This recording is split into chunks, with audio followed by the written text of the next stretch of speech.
People often say things like, you just need to love yourself more, or you have to love yourself first. And I've heard a lot of versions of this. And honestly, I found it incredibly confusing. What does that mean? How do you know if you don't love yourself enough? A while back, I wrote an article about this because it felt to me like they were asking me to walk into a white room with a white door and no seams were visible, and I couldn't find that door. And that door was the door into self love. And so, what finally helped me was to actually understand that self love might be something a little different than what I think it is. It's really not about trying to feel a certain way about myself as much as it is learning to relate to myself differently, especially when things get difficult or hard. So today I wanted to take a look at what might be going on when we're not loving ourselves or doing things that seem to work against our own well-being, and why knowing better isn't really often enough to change those things. And so hopefully this lens around self-love might give you a different way of understanding it, certainly not the only way, and maybe a more practical way. So at the end, I will give you or guide you through a practice you can do and a reflection that you could try. I'm Victoria Fontana. I'm a mindfulness and compassion teacher, an executive coach, and the founder of Mind Gazing.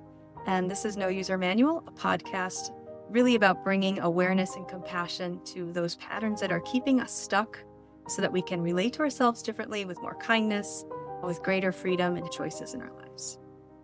So I want to start you out with a little story.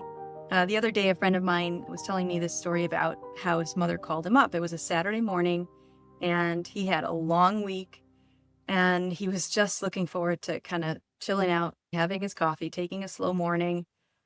And his mom calls because something's wrong with her sink, and she wanted him to come over and help.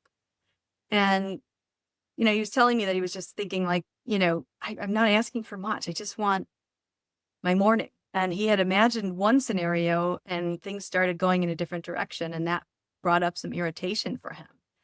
And then the other side of it was he really loves his mom. And he, of course, wants to help his mom. He values kindness. And so that was also hard because he didn't want to be a jerk and not help her, in his own words. So, this conundrum that he was in, if he says no to her, his mind might tell him, well, you're selfish or ungrateful or a bad son. And underneath that might be a fear of disapproval or losing connection with her in some way. And then if he says yes and he goes and helps her, another problem appears. He hasn't respected his needs. And he starts the story of like, oh my God, I never stand up for myself. Why can't I just say no? And he gets angry with himself for that. So in this case, he actually went and helped his mother. And that was fine. But when he was there, he got impatient with her and was a little snappy with her. And then he started criticizing himself for that, of course, like, oh my God, why couldn't I just help her and, be happy about it? It wasn't her fault that I was tired. I never learned. And so he really felt stuck. And I'm sure you've experienced something where you've been in a similar conundrum, maybe a different context, but that place where part of you knows what you need and another part of you is afraid of what will happen if you honor it. And so the mind really can't win here. And no matter what you do when the mind is in that state is wrong. So what is going on then is not just about that one day. It's really about over and over again, setting our needs aside, over and over again, staying in relationships that aren't helpful for us or depending on other people's approval or talking to ourselves in ways that aren't helpful, maybe even mean. And then sometimes it shows up in the way we behave, like we're overworking or dismissing our exhaustion or not eating or not taking care of ourselves. We adapt ourselves to avoid maybe disappointing or the discomfort of others. It's not just as simple like I'm acting this way and I'm not loving myself or I'm being self-critical. I think the question that could be more useful is really, what have I come to believe about myself because of this experience? Because the mind can go very quickly from this happened to this is who I am. And sometimes we see the pattern clearly, but seeing the pattern doesn't make it disappear automatically. It can help to see the patterns. But oftentimes we get this other layer of like, why am I still acting this way? I should be past this by now. So we have the original pattern, which was the treating yourself in a certain way. And then the shame, this new layer of shame about it because we should be past it. And you can see how we could just get on that loop. But if we shift this a little bit and ask ourselves a different question, and this is something that I discussed in the episode on the inner critic, which is, what is this voice trying to protect me from? And it's not helpful to assume that everybody has the same story here. But in some cases, these behaviors that look like they're self-defeating are really truly an attempt to protect myself from experiences that are anticipated as even more uncomfortable or threatening. Maybe something like rejection or shame or conflict, disapproval or loss of connection. So take somebody who finds it really difficult to say no. From the outside, it looks like it has an easy solution. Just set boundaries. But underneath the surface of all of that, the mind is moving through a totally different chain of meaning. If I say no, this person's going to be disappointed. If they're disappointed, maybe they'll get angry or pull away. And somewhere underneath that is maybe some deeper fear. I can't afford to lose this person in my life. What if they never talk to me again? So we might not consciously be thinking those words, but the pattern is happening so quickly that we're acting or reacting from that story. And so by the time we notice what's happening, we've already said yes to the thing we wanted to say no to. And then we've already gotten a little angry, maybe not even knowing why yet. And especially, or even the inner critic can be understood through this protective lens. So criticizing myself first feels a lot safer than getting criticism from other people. So I'll just do that before others can do it. Or if I find every flaw before everyone else will, I'm not caught off guard. Or if I punish myself enough, maybe I can make sure I never repeat the same behavior. And so the impact of that can be really harmful, but the strategy underneath is really trying to keep us safe, however poorly implemented. So we can trace these patterns back to their roots. And it's a really nice thing to do with a therapist. And we can also just recognize that that was a strategy that worked when I was younger or in another moment of my life, but it's not serving me anymore. So whatever your pattern is, maybe it's overworking or perfectionism, avoiding conflict, needing to know that everybody's okay with you, maybe getting hyper aware or vigilant of every tiny sign that someone might be unhappy. It's really uncovering what our mind is believing about our experience. There's a couple of strands of research that could be helpful to make sense of why these patterns can feel so powerful, because they do take us over. And one of them is the disproportionate weight that our negativity bias, our negative information can carry. There's a widely cited review by Baumeister and his colleagues that looks at a range of psychological dimensions. And it found a recurring pattern that negative information and experiences often have a stronger effect than positive ones. And research on shame may add another piece here. So evolutionary psychologist Daniel Snyder and his colleagues have studied the relationship between shame and what they call social devaluation, which is the possibility that other people may think less of us or value us less or reject us or distance themselves from us.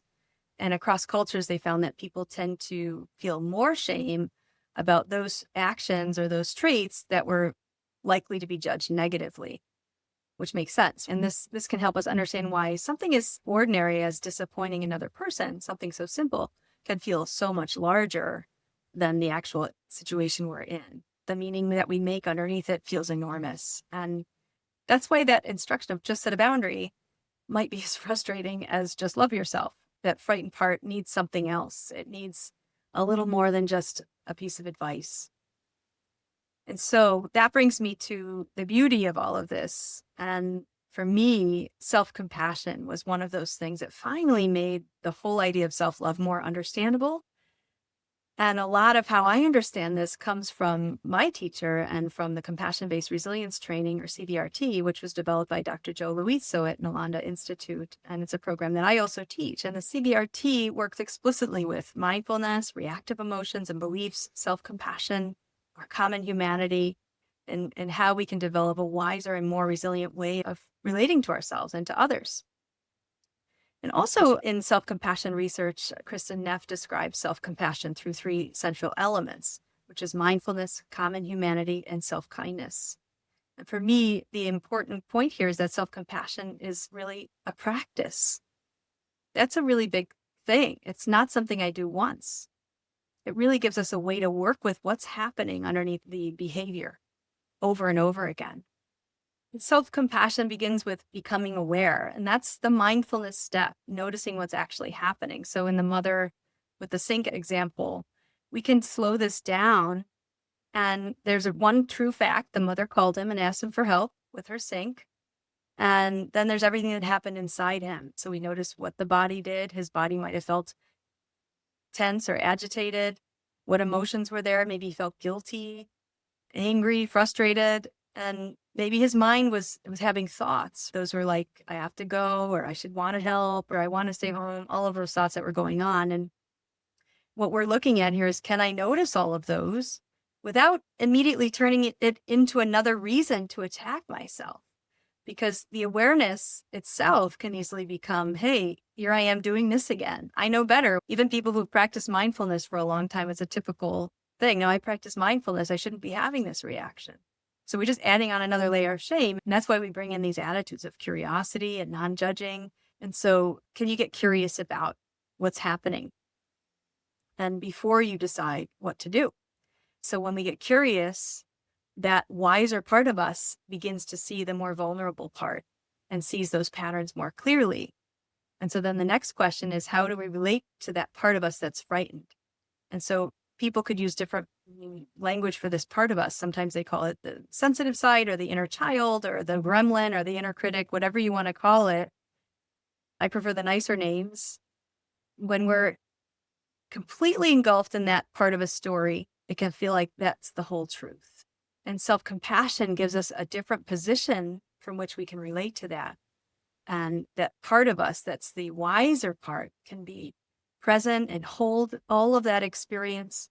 And so their response could be something more like, hey, I see that you're scared. Let's take a look at this. Let's slow down. What's really going on here?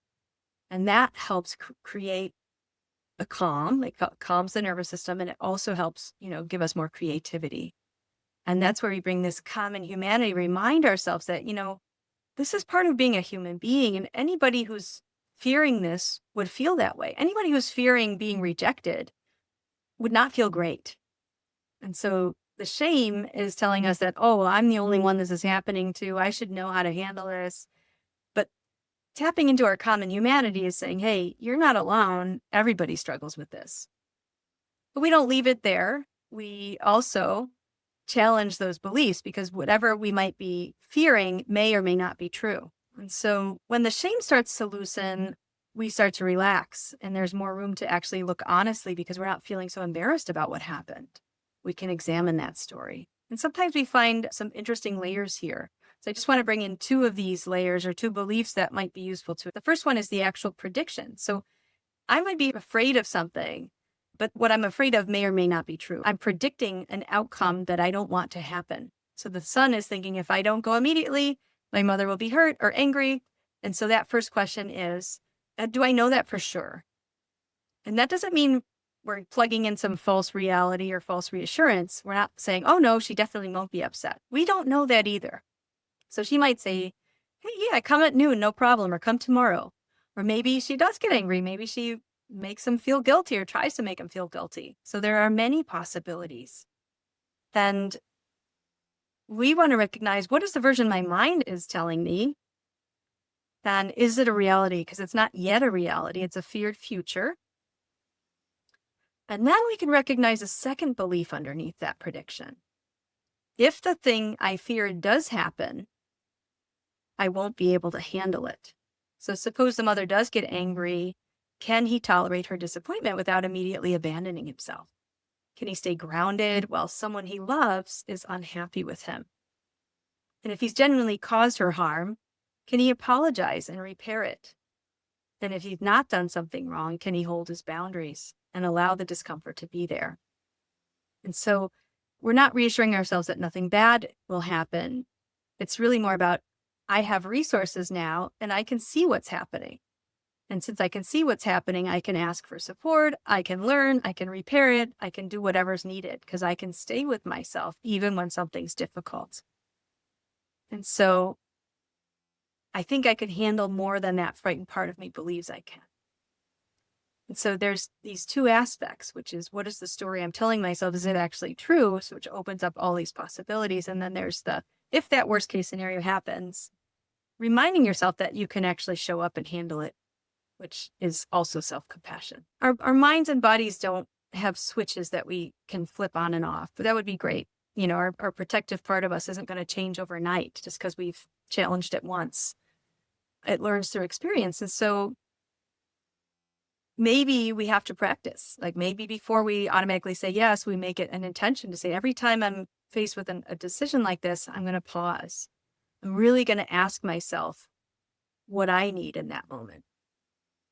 And so even in our deepest rejection, it might be very painful, but it doesn't mean that we're left without any options, resources, support, or a way forward. So we start showing up for ourselves, and gradually the mind begins to see the new evidence. And so those thoughts might still come in and the fears, but they're not as strong. All of these reactions have been practiced for our whole lives. And that takes time to undo and change. It might require repeated experiences, patience, support. Maybe sometimes there are things that are too big to deal with on our own, and we do need some support. And then going back to the issue of when we make mistakes or when we actually do need to be accountable, because I really want to acknowledge that self-compassion is not about, oh, everything I do is okay, and don't worry, everything's fine. When we make a mistake, sometimes our instinct is to defend ourselves. I want to avoid the discomfort of the shame, so I got to defend myself, and I might blame someone else. It reminds me of those videos you see on social media where there's a dog that gets in trouble and a little baby, and then the dog and the baby are pointing to each other for whoever was the one that, ripped up all the toilet paper. And so if we can start to not feel the shame about making a mistake, then we get to actually say, hey, I can be accountable for my mistakes. I don't have to be ashamed of them. All human beings make mistakes. And that really feels a lot safer when I can be grounded in my mistakes even. I see this a lot when I work with people who are on teams and their team members aren't admitting to their mistakes. And that's because they're not feeling safe enough to be vulnerable and say, hey, I screwed up, because they're afraid of the consequence, which makes sense. Imagine how much better a team would work if people could admit their mistakes. And so it's not telling yourself anymore that if I make a mistake, there's something fundamentally wrong with me. It's just like, I'm another human being. I make mistakes like everybody else. So if we look back to the sink scenario, nothing really has changed about the situation. The mother still needs her sink fixed.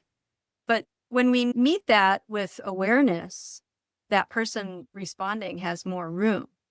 So the original situation was blaming the mother or blaming himself. And both stories left him with very little choice. Either she's doing something wrong or there's something fundamentally wrong with him. And so this more spacious approach, it's not requiring us to pretend like everything's easy. It's not an easy situation.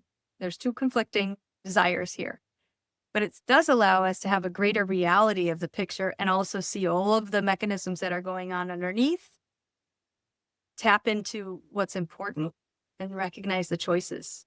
And then from there, different responses become possible. So he could then think to say, instead of, yes, I'll come right over, which was his choice, to say, hey, Mom, I can't go over right now. I've had a long week. I just need a morning to myself. I'll come over this afternoon, or whatever the choice could be. Or if he had snapped at her, which he did, he can go and apologize. And if he notices that same pattern again next Saturday, he can try something else different because now he's aware of the pattern. So it's not really about getting that perfect response, but gaining back choices when things happen. And that's really the transformation here. It's available to all of us. It goes from this thing is happening and I can't do anything to I can see what's happening. I can care for this part of me that's frightened. I can tell myself the truth, and I have some agency in what happens next and how it happens. So I'd like to invite you to try a brief reflective practice. And for this reflection, if you'd like to do it, bring to mind a recent situation that feels very manageable. So a 0 or 1 or 2 on the scale from 1 to 10. Maybe somewhere at some time when you said yes and you meant to say no, or you criticized yourself harshly, or you were looking for someone's approval. or felt a little ashamed of how you reacted to somebody. And so just starting with that event, what actually happened? And seeing if you can stay with the facts of that, really kind of the play by play without creating any story around it. And you can pause this if you want and then continue when you're ready. And so the next step is to notice what was happening inside you, what thoughts were running through your mind at that time, no matter what they are. And we're doing this with not judging, just being open to whatever was there. What did you notice in the body sensations? What emotions were there? And what did you want to do? So, what action did you want to take? And then, what did you actually do in that situation? So, we're looking at that mindful spectrum. If you can detect all of those, if not, don't worry about it. Just get what you can. And now, as best as you can, turning towards the part that was really struggling with all of this and asking yourself, what was that part of you afraid was going to happen? Seeing if you can acknowledge that fear with just a little bit of kindness, really reminding that part of you that it's okay that you feel this way. And then getting curious about that story underneath, that whatever you were predicting would happen, that you needed to protect yourself from. What meaning were you making from that? And examining it gently. And then asking the question, really challenging. Here's where we challenge the fear. Do I know for sure that that feared outcome will happen? And what other possibilities might be there that aren't that? What facts do I actually have? And really be fair with yourself here. And then suppose the thing that you most fear does happen. Connecting to the question of, is it really true that you can't handle it? What resources do you have now? How could you tap into that wiser part of you? And what could it say to you to remind you, even if that did happen, I can handle this. I can learn something. I could try something different. I could get help. There's lots of different options there. So what choices still remain available to you, even in the worst case scenario? And so finally, just think if you can sense into or connect with that part of you that is holding all of this. That's the part that can care, see clearly, learn, get curious, and really asking yourself, what would it mean if I have my own back here? What would it mean for me to show up for myself all the time, as much as I can? There's no need to force an answer here, just noticing what comes up, and it might feel difficult. It might feel like, oh, I can't show up for myself. So I want to just invite you to just be soft and kind with that. And always remembering that if you ever think you need extra help, then that's a great clue to get some help from maybe a therapist or a professional or someone that you trust to help you. So maybe this is why that instruction of love yourself can feel so frustrating. It just sounds like or feels like we're supposed to turn on a switch. Everybody else seems to know what it is, especially when they're telling you to love yourself. And I really understand it more as a relationship that we build. And this is just my perspective. So this isn't the be all end all, of course. And I think over time, we do become somebody that we can increasingly rely on. Just like any other practice, if you're learning something, at first it doesn't feel like it's quite possible. But over time, you really tap into that part of you that knows, that can ask you these questions and say, I see that you're scared. Let's look at really what's going on. Let's listen to you. And we can also say, this is really difficult and you still have choices. Or maybe this is a painful experience and I can just hold that pain in my awareness. So perhaps self-love is really about learning to see ourselves clearly, tell ourselves the truth, and keep showing up for ourselves over and over again. Not in a perfect way, but with practice. Thank you so much for joining me. This has been No User Manual, the podcast for life without instructions. I'm Victoria Fontana. Take care.